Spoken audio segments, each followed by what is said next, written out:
hoje nós vamos falar sobre o IPVA, esse importante imposto de competência estadual e do Distrito Federal, uma vez que nós estamos nos aproximando do momento do recolhimento desse importante tributo. Então, o primeiro ponto que a gente precisa entender, o que é o IPVA?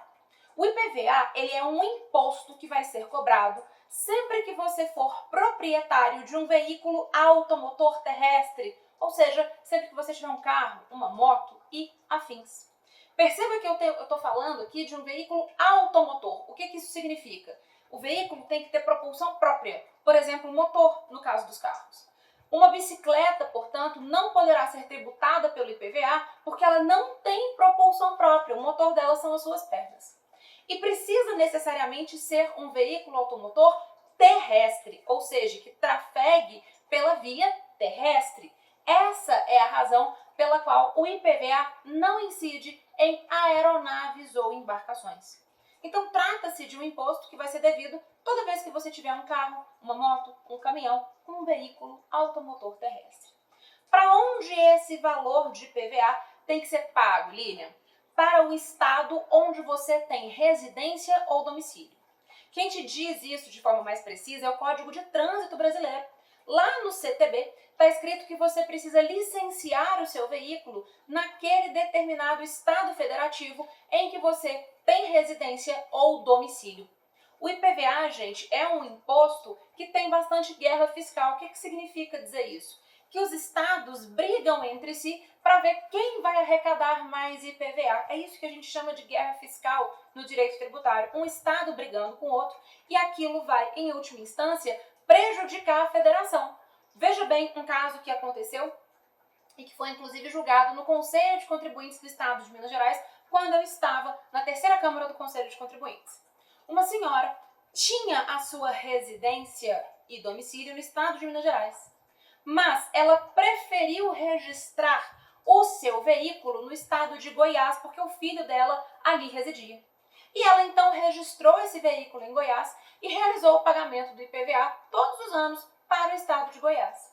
Minas Gerais, percebendo que ela colocou na sua declaração do imposto de renda, porque os estados podem pedir cópia da declaração de imposto de renda para a Receita Federal, Minas Gerais, então, ao verificar que ela disse que residia e que tinha domicílio em Minas Gerais e declarou um carro na sua declaração do imposto de renda, fez um cruzamento de dados para verificar, então, se havia algum recolhimento de IPVA naquele caso para o estado de Minas, e constatou que não. Com base nisso, o estado de Minas Gerais, que é onde ela tinha residência e domicílio, realizou um lançamento de IPVA, ou seja, cobrou o IPVA dessa senhora dos últimos 5 anos e ainda aplicou uma multa que a gente chama de multa de revalidação, que era uma multa no valor de 50% do valor do imposto devido por ano, mais os juros e mais a correção. Então ela precisou se defender administrativamente desse auto de infração e ela não conseguiu comprovar na esfera administrativa que ela realmente deveria ou poderia ter realizado esse licenciamento em outro estado. Por que isso é tão comum? Porque alguns estados fronteiriços, eles acabam colocando situações mais vantajosas no IPVA com exatamente o objetivo de atrair para o seu território aquelas pessoas que moram, pelo menos, na fronteira entre esses dois estados. E é isso que desencadeia uma guerra fiscal muito grande. E aí, na sua defesa, ela colocou o seguinte: mas eu já paguei o IPVA. Está aqui o comprovante de pagamento que eu fiz todo ano regularmente para o estado de Goiás. Sim, Minas Gerais disse. Você pagou para Goiás, mas você deveria ter pago para mim, Minas Gerais, porque é isso que diz o Código de Trânsito Brasileiro. Quando a senhora paga errado no direito, a senhora paga 2 vezes. O que ela pode fazer nesse caso é entrar com um pedido de restituição desses valores que foram pagos indevidamente para o estado de Goiás. Mas Minas Gerais vai exigir, como fez o IPVA, inclusive com multa e afins. Beleza? Quando acontece esse chamado fato gerador do IPVA? Aqui, tomando como base a legislação do estado de Minas Gerais, a gente tem que diferenciar quais são os veículos. Se eu estiver falando de um veículo usado, o fato gerador dele vai acontecer todo dia 1º de janeiro de cada exercício, porque ele vai incidir todo ano. Se eu estiver falando de um veículo novo, no momento da primeira aquisição daquele determinado veículo. Então, Lilian, quer dizer que se eu comprar um veículo novo na concessionária em setembro de um determinado exercício, eu só pago os meses relacionados a setembro, outubro, novembro e dezembro daquele exercício? Sim. Se for um veículo novo, sim. e o veículo importado no momento do desembaraço aduaneiro daquele veículo, ou seja, quando ele entra dentro do território nacional. Aqui em Minas Gerais, pessoal, as alíquotas do IPVA, elas vão variar, obviamente, de acordo com o veículo, o tipo, o uso e a utilização daquele determinado veículo automotor terrestre. Eu trouxe aqui para vocês, essas alíquotas em Minas variam de 0,5% a 4% do valor venal daquele determinado carro, daquele determinado veículo, daquele determinado caminhão, motocicleta e afins.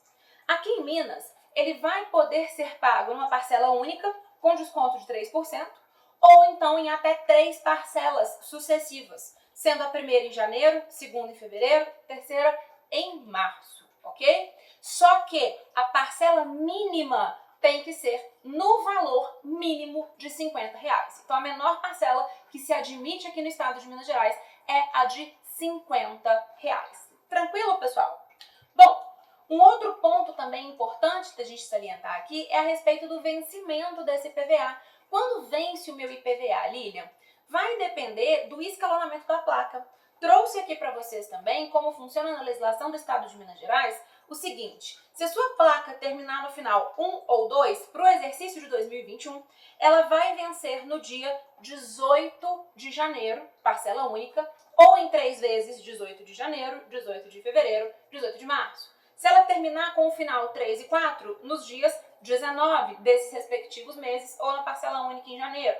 5 e 6 no dia 20, 7 e 8 no dia 21 e 9 e 0 no dia 22.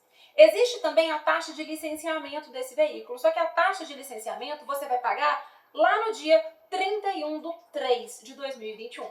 É para dar um fôlego também, né? Se você optou por pagar nessas parcelas de forma diluída, você paga a taxa junto com a última prestação do seu IPVA.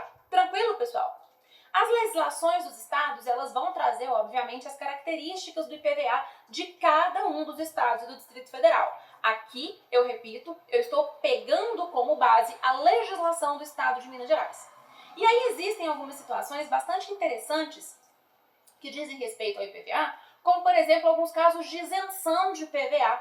É importante que vocês conheçam alguns casos, porque pode ser que você se enquadre nesse caso.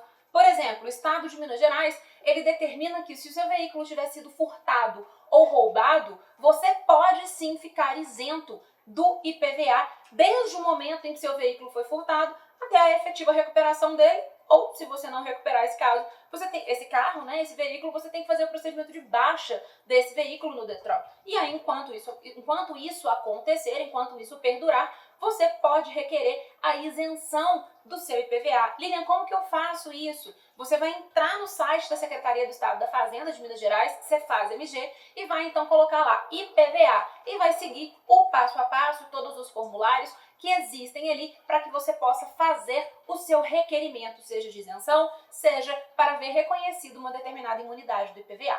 Outros casos bastante interessantes que eu também salientei aqui para vocês, existem isenção de IPVA para táxis, existe para portadores de algumas doenças físicas ou doenças mentais severas, como por exemplo o autismo. E é bastante interessante que o veículo de valor histórico ou de coleção aqui no estado de Minas Gerais também está sob o abrigo da isenção, mas ele tem que ter no mínimo 30 anos de fabricação, você tem que seguir todas as regras que existem lá no decreto que regulamenta o IPVA. Essas são algumas características importantes e bastante práticas com relação a esse imposto, que já tem agora o seu vencimento no estado de Minas Gerais, iniciando no dia 18 de janeiro de 2021. Um beijo, pessoal, e não esquece de pagar o IPVA. Tchau, tchau.